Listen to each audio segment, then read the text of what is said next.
Assalamualaikum warahmatullahi wabarakatuh. Bapak Ibu yang saya hormati, izinkan saya memulai pagi ini dengan sebuah pertanyaan yang mungkin terasa sangat dekat bagi banyak dari kita.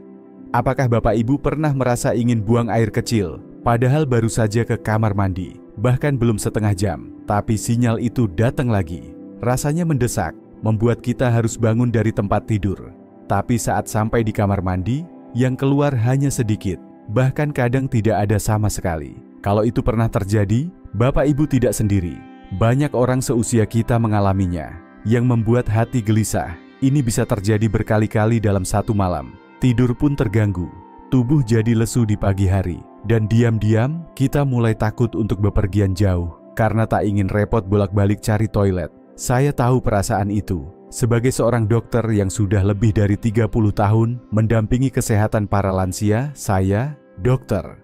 Rahmat Widodo, tidak hanya melihatnya di ruang praktik, saya juga mendengarnya dari para ayah, ibu, kakek, nenek yang datang dengan wajah lelah dan pertanyaan sederhana. Dok, kenapa saya tidak bisa tidur nyenyak lagi? Tapi yang mengejutkan, banyak keluhan itu bukan berasal dari ginjal atau prostat, justru dari satu hal yang sangat umum, tapi sering tidak kita sadari, otot kandung kemih yang terlalu sensitif. Ia seolah-olah mendesak untuk buang air kecil, padahal sebenarnya belum waktunya. Malam ini, saya ingin mengajak Bapak Ibu mengenal kembali tubuh sendiri. Kita akan belajar bagaimana cara sederhana untuk melatih otot kandung kemih agar tidak lagi berteriak tanpa alasan, tanpa obat, tanpa alat, hanya dengan waktu, niat, dan sedikit kesabaran. Mari kita mulai dari dasar. Bagaimana sebenarnya otot kandung kemih bekerja dan mengapa ia menjadi nakal seiring bertambahnya usia. Bapak Ibu yang saya hormati, kalau kita bicara tentang buang air kecil, seringkali yang terlintas di pikiran hanya soal ginjal atau prostat. Tapi sebenarnya, yang paling bertanggung jawab atas rasa ingin pipis itu adalah satu bagian penting dalam tubuh kita, otot kandung kemih, atau yang disebut juga sebagai otot detrusor.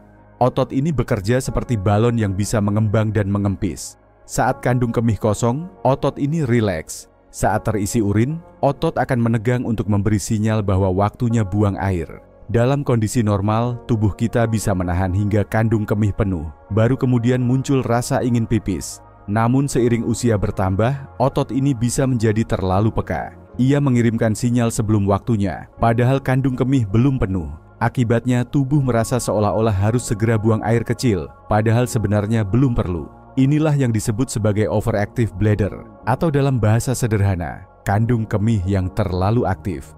Di ruang praktik saya, kasus ini sangat sering muncul. Saya ingat seorang pasien pria berusia 66 tahun, tidak ada gangguan prostat, tidak ada infeksi, tapi ia harus bangun 5 kali tiap malam hanya untuk buang air kecil. Setelah kami periksa lebih lanjut, ternyata sumbernya adalah otot detrusor yang sudah kehilangan kendali karena sudah terlalu lama terbiasa tanpa latihan. Yang lebih sering terjadi, Bapak Ibu merasa ini adalah hal biasa karena sudah tua. Padahal itu bukan kewajaran usia, itu tanda tubuh minta dibantu. Kabar baiknya, otot ini masih bisa dilatih kembali, seperti melatih otot kaki atau tangan. Sebelum kita sampai ke cara melatihnya, mari kita periksa dulu. Apa saja kebiasaan harian kita yang tanpa sadar justru membuat otot kandung kemih jadi lemah dan terlalu cepat memberi sinyal? Mari kita lanjutkan. Bapak Ibu yang saya hormati, kalau kita ingin memperkuat otot kandung kemih, langkah pertama bukan langsung latihan. Langkah pertama adalah menyadari. Selama ini, apa saja yang kita lakukan setiap hari, tanpa sadar, justru membuat otot itu semakin lemah dan tidak terlatih. Saya mulai dari satu kebiasaan yang paling sering saya temui di ruang praktik. Banyak orang tua suka menahan buang air kecil terlalu lama. Mungkin karena sedang di jalan, sedang salat, sedang sibuk di dapur, atau malas ke kamar mandi malam hari. Menahan pipis terlalu sering justru membuat otot detrusor tegang terus-menerus. Bayangkan saja kalau tangan Bapak Ibu disuruh memegang sesuatu berat selama berjam-jam setiap hari. Lama-lama pasti lemas juga. Kandung kemih pun begitu. Ia capek dan akhirnya tidak bisa bekerja optimal.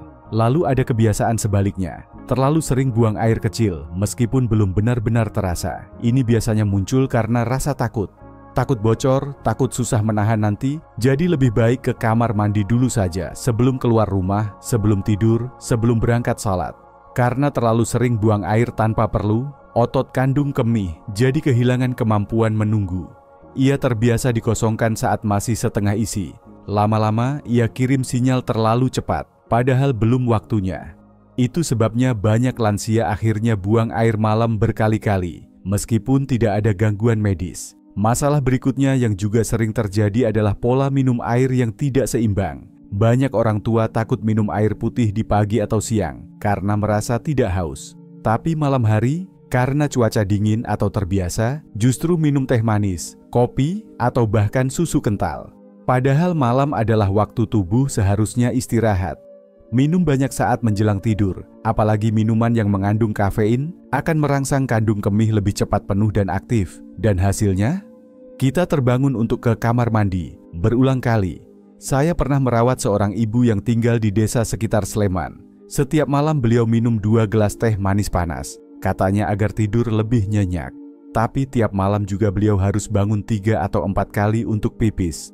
Setelah saya anjurkan mengurangi teh dan menggantinya dengan air putih hangat sebelum jam 6 sore, serta membiasakan minum lebih banyak di pagi hari. Dalam 2 minggu saja, gangguan tidurnya mulai berkurang. Sambil tersenyum, beliau berkata, "Sekarang saya bisa tidur seperti zaman muda." Ada satu lagi kebiasaan yang sering disepelekan, duduk terlalu lama tanpa banyak gerak. Saat tubuh kita pasif terlalu lama, misalnya hanya duduk menonton TV, tidur siang berkepanjangan, atau jarang berjalan kaki, otot kandung kemih juga jadi tidak aktif. Sama seperti otot kaki yang bisa melemah kalau jarang digunakan, otot detrusor pun demikian. Gerakan ringan setiap hari bisa sangat membantu, misalnya berjalan di halaman rumah, menyapu, atau naik turun tangga. Semua itu menjaga kekuatan otot-otot dalam, termasuk kandung kemih. Dan terakhir, makanan atau minuman tertentu yang tampaknya sepele, ternyata bisa merangsang kandung kemih bekerja berlebihan. Makanan pedas, gorengan malam hari, serta minuman berkafein tinggi seperti kopi atau teh kental, semuanya bisa membuat otot kandung kemih lebih cepat bereaksi. 1 gelas soda pun bisa membuat kandung kemih lebih cepat bereaksi, terutama pada orang tua yang sudah sensitif. Kalau kita lihat semua ini, mungkin kita baru sadar, bukan hanya usia yang membuat kita sering ke kamar mandi malam hari, tapi justru kebiasaan kecil yang terus berulang, itulah yang melemahkan sistem tubuh kita sendiri. Dan kabar baiknya adalah, semua kebiasaan ini bisa diperbaiki. Pertanyaannya sekarang, setelah tahu penyebabnya, Bapak Ibu ingin mulai dari mana? Karena sebentar lagi, saya akan mengajak Bapak Ibu melakukan latihan ringan yang bisa membantu memperkuat otot kandung kemih. Pelan-pelan tapi sangat efektif. Mari kita lanjutkan. Bapak Ibu yang saya hormati, setelah kita tahu bahwa kebiasaan kecil bisa membuat kandung kemih jadi terlalu sensitif, sekarang saatnya kita belajar satu cara yang sangat sederhana, tapi sangat ampuh untuk memperbaiki itu semua. Namanya latihan Kegel. Latihan ini sangat ringan, tidak butuh alat, tidak perlu keluar rumah, bahkan bisa dilakukan saat duduk menonton TV, saat rebahan di tempat tidur, atau saat menunggu air mendidih di dapur. Latihan ini bekerja langsung pada otot dasar panggul, bagian yang menopang kandung kemih, usus, dan pada wanita juga rahim. Otot ini sama dengan otot yang kita gunakan saat menahan buang air kecil. Jadi, cara melatihnya sangat mudah. Cukup bayangkan bahwa Bapak Ibu sedang menahan pipis. Tahan kontraksinya beberapa detik, lalu lepas perlahan. Jangan tahan napas. Jangan gerakkan paha, bokong, atau perut. Fokus saja pada bagian dalam, seperti saat sedang menahan buang air. Awalnya mungkin terasa aneh. Ada yang hanya bisa menahan 1 atau 2 detik. Tidak apa-apa, semua butuh waktu. Yang penting adalah dilakukan secara teratur. Pelan-pelan, otot itu akan semakin kuat. Dan bila sudah kuat, kandung kemih akan kembali bisa diam hingga waktunya benar-benar penuh. Tidak ada lagi sinyal palsu. Tidak ada lagi terbangun tengah malam karena ingin pipis, padahal tidak terlalu perlu. Saya sering sarankan latihan ini 3 kali sehari. Tidak perlu lama, 5 menit pun cukup. Bisa dilakukan pagi hari setelah bangun, siang saat istirahat, dan malam sebelum tidur. Saya tahu banyak orang tua yang awalnya ragu. Tapi setelah mereka mencoba, mereka bilang, "Kok terasa lebih mudah dari yang saya bayangkan ya?" Saya ingat satu pasien bernama Pak Leman, usianya 69 tahun. Beliau datang dengan keluhan selalu bangun 5 kali tiap malam. Setelah saya ajarkan latihan ini, beliau mulai rutin melakukannya setiap pagi sambil duduk di teras, sambil menghirup udara pagi. 2 minggu kemudian, beliau kembali ke klinik dan bilang, "Dok, sekarang saya hanya bangun 1 kali. Bahkan kadang semalam penuh saya bisa tidur." Saya tersenyum dan berkata, "Itu bukan karena saya, Pak. Itu karena Bapak percaya dan mau mencoba. Banyak orang berpikir bahwa saat usia bertambah, tubuh kita tidak bisa dilatih lagi. Tapi sebenarnya, tubuh lansia justru sangat responsif, asal diberi waktu dan kasih sayang. Kita hanya perlu mulai dengan lembut, tidak usah terburu-buru, tidak perlu memaksa diri, mulai dari yang bisa dilakukan hari ini. Setelah mencoba latihan menahan otot, malam ini Bapak Ibu bisa melanjutkan dengan satu langkah berikutnya yang juga sederhana. Bayangkan sedang menahan pipis, tahan sebentar, lalu lepas. Rasakan apa yang terjadi dalam tubuh. Mungkin tidak terasa besar, tapi itu adalah langkah pertama menuju tidur yang lebih nyenyak dan hidup yang lebih tenang. Bapak Ibu pernah mengalami begini, baru saja buang air kecil, lalu kembali duduk di ruang keluarga atau di teras rumah. Tapi belum sampai 15 menit, perasaan ingin pipis itu muncul lagi. Rasa itu mengganggu, seperti ada yang menekan dari dalam. Tidak nyaman kalau tidak segera ke kamar mandi. Tapi saat sampai di sana, yang keluar hanya sedikit, bahkan nyaris tidak ada. Kalau itu sering terjadi, bisa jadi bukan kandung kemihnya yang bermasalah, tapi sistem pengaturannya yang terlalu terburu-buru. Sama seperti anak kecil yang belum tahu kapan harus sabar, begitu sedikit rasa tidak nyaman langsung ingin dilepaskan. Padahal tubuh orang dewasa bisa dan perlu belajar menahan. Disinilah pentingnya latihan yang disebut bladder retraining, atau melatih ulang kemampuan kandung kemih untuk menunggu. Konsepnya sederhana, saat sinyal buang air muncul tapi belum mendesak, kita coba tunda sebentar.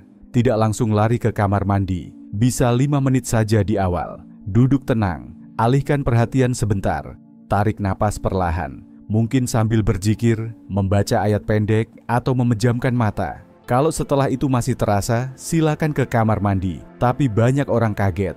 Setelah 5 menit saja, rasa ingin pipis itu bisa hilang sendiri. Saya pernah membimbing seorang ibu berusia 71 tahun. Beliau selalu bangun 3 kali tiap malam karena merasa harus pipis. Setelah saya ajarkan latihan ini, beliau mulai mencoba menunda sedikit saja. Pertama hanya 2 menit, lalu 5, lalu 10. Dan yang terjadi sungguh mengejutkan. Ternyata sebagian besar rasa ingin pipis itu bukan karena kandung kemih penuh, tapi hanya karena otot yang terlalu cepat memberi sinyal. Setelah 3 minggu, beliau bisa tidur nyaris 6 jam tanpa terbangun. Senyumnya pagi itu masih saya ingat sampai sekarang. Latihan ini bukan sekadar menahan, tapi melatih ulang hubungan antara otak dan kandung kemih, supaya tubuh kita tahu kapan waktunya benar-benar perlu dan kapan cukup tunggu sebentar. Sama seperti melatih anak belajar buang air di waktu yang tepat, tubuh lansia pun bisa kembali belajar dengan sabar, asal tidak dipaksa dan diberi waktu. Saya paham, menunda pipis bukan hal mudah. Apalagi kalau tubuh sudah bertahun-tahun terbiasa langsung ke kamar mandi begitu ada rasa ingin pipis. Tapi kita bisa mulai dari hal yang paling kecil. Mungkin malam ini, saat bangun di tengah malam dan merasa ingin ke toilet, coba duduk sebentar di pinggir tempat tidur. Tarik napas pelan, tunggu 5 menit saja. Kalau tetap terasa mendesak, silakan ke kamar mandi. Tapi kalau rasa itu hilang, berarti tubuh Bapak Ibu sudah mulai belajar kembali.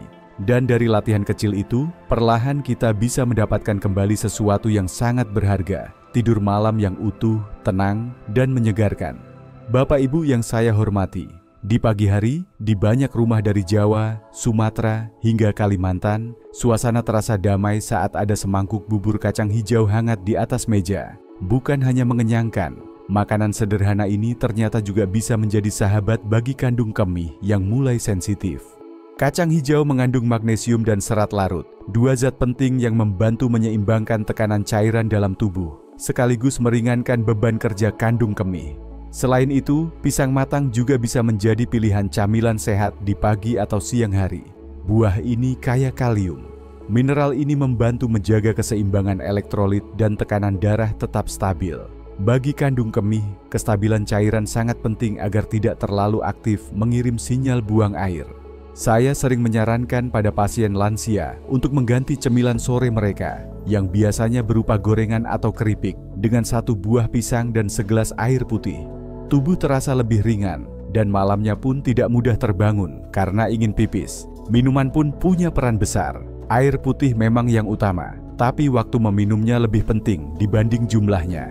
Idealnya tubuh cukup terhidrasi sejak pagi hingga sore. Minum sedikit demi sedikit dari bangun tidur hingga jam 5 sore akan membantu kandung kemih bekerja dalam ritme alami.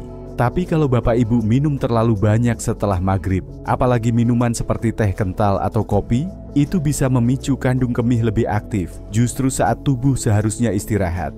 Saya pernah menangani seorang bapak berusia 73 tahun yang mengeluhkan selalu terbangun 2-3 kali tiap malam. Setelah ditelusuri, ternyata beliau memiliki kebiasaan minum teh manis hangat setelah Isya. Setelah kami ubah pola minumnya menjadi air putih hangat sebelum jam 6 sore dan tidak lagi minum setelah Isya, dalam seminggu pola tidurnya jauh membaik. Saya ingin sampaikan sedikit peringatan. Bagi yang punya tekanan darah rendah atau gangguan ginjal, konsumsi pisang dan produk olahan susu rendah gula perlu diawasi dan disesuaikan. Jadi sebaiknya tetap konsultasi dengan tenaga medis sebelum mengubah menu secara drastis. Bapak Ibu tidak perlu langsung mengubah semuanya. Cukup mulai dari satu langkah kecil. Misalnya, menikmati semangkuk bubur kacang hijau hangat di pagi hari, atau mengganti gorengan sore dengan satu buah pisang yang manis dan lembut. Bahkan hanya dengan membiasakan minum 1 gelas air putih setiap 2 jam di siang hari pun sudah cukup. Perubahan-perubahan kecil seperti ini, jika dilakukan dengan konsisten, akan membantu tubuh perlahan kembali seimbang, dan malam pun menjadi lebih tenang. Bapak Ibu yang saya hormati, saya ingin mengajak Bapak Ibu mendengar satu kisah sederhana, tapi sangat menginspirasi dari seorang lansia yang pernah saya dampingi. Namanya Ibu Lastri, usia 70 tahun, tinggal di desa kecil di pinggiran Solo. Saat pertama kali datang ke klinik, beliau terlihat lelah, bukan karena penyakit berat, tapi karena satu hal yang sudah lama ia anggap biasa saja. Bangun tidur 4-5 kali setiap malam hanya untuk buang air kecil. Beliau bilang, rasanya belum tidur, sudah harus ke kamar mandi lagi. Saya jadi takut malam, tidur pun tak pernah tenang. Kami mulai dengan percakapan sederhana. Saya tanya kebiasaan minumnya, pola makannya, dan apa saja yang beliau rasakan tiap kali ke toilet. Tidak ada infeksi, ginjal pun baik, dan tentu saja, karena beliau seorang perempuan, tidak ada masalah prostat. Tapi yang saya temukan adalah pola lama yang tidak pernah diperbaiki. Minum teh manis setelah maghrib, langsung buang air kalau sedikit terasa, dan tidak pernah melatih tubuh untuk menunggu. Saya ajak beliau mulai latihan ringan, bukan dengan target besar. Hanya satu hal, mulai latihan kegel pelan-pelan, 3 kali sehari. Dan kalau merasa ingin pipis di malam hari, coba tunggu 5 menit saja sebelum ke kamar mandi. 3 minggu pertama, beliau kembali dan bilang, "Dok, saya sudah bisa tidur 4 jam tanpa bangun. Itu sudah luar biasa untuk saya." Bulan kedua, beliau bercerita bahwa suaminya juga ikut latihan, meski awalnya malu-malu. Kami jadi saling menyemangati, Dok. Kalau saya hampir bangun, suami saya bilang, "Tunggu dulu, Bu, 5 menit." Saya tersenyum mendengarnya, karena yang menyembuhkan bukan hanya latihan atau panduan dokter, tapi kemauan, kekuatan kecil dari dalam diri untuk berubah. Dan saat seseorang mulai percaya bahwa tubuhnya masih bisa belajar, perubahan besar bisa terjadi. Kini Ibu Lastri bilang tidur malamnya lebih damai. Tidak hanya tubuh yang segar, tapi perasaannya juga lebih tenang. Beliau bisa bepergian tanpa cemas, bisa ikut pengajian malam tanpa takut bolak-balik ke kamar kecil. Kalau Ibu Lastri bisa, saya yakin Bapak Ibu pun bisa. Yang dibutuhkan bukan tenaga besar, melainkan kesediaan untuk mulai dari langkah kecil. Dari 1 napas ditahan, dari 5 menit menunggu, dari 1 latihan sederhana setiap hari. Dan saya di sini akan terus menemani langkah-langkah kecil itu bersama Bapak Ibu. Bapak Ibu yang saya hormati, hari ini kita sudah bicara banyak. Mulai dari kandung kemih yang terlalu cepat memberi sinyal, otot detrusor yang melemah tanpa kita sadari, sampai kebiasaan kecil yang ternyata mengganggu tidur malam di malam hari.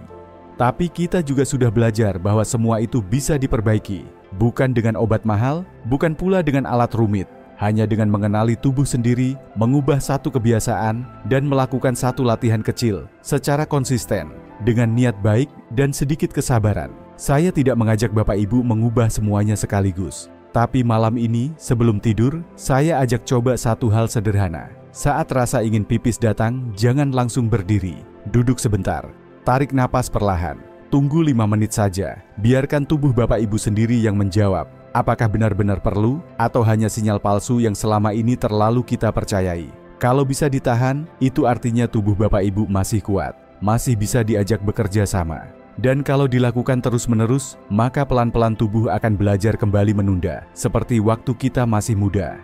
Saya percaya, tidak ada usia yang terlalu tua untuk berubah.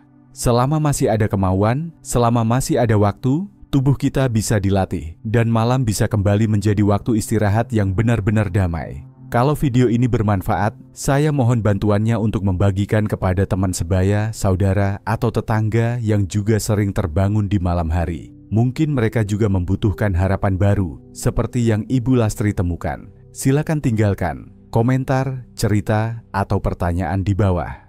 Saya, Dr. Rahmat Widodo, akan selalu berusaha membaca dan membalas setiap pesan dari Bapak Ibu. Dan jangan lupa tekan tombol langganan, agar kita terus terhubung di perjalanan menjaga kesehatan di usia senja, dengan cara yang lembut, alami, dan penuh kasih sayang. Selamat malam. Semoga malam ini Bapak Ibu bisa tidur lebih tenang, lebih nyenyak, dan bangun esok dengan tubuh yang segar dan hati yang ringan.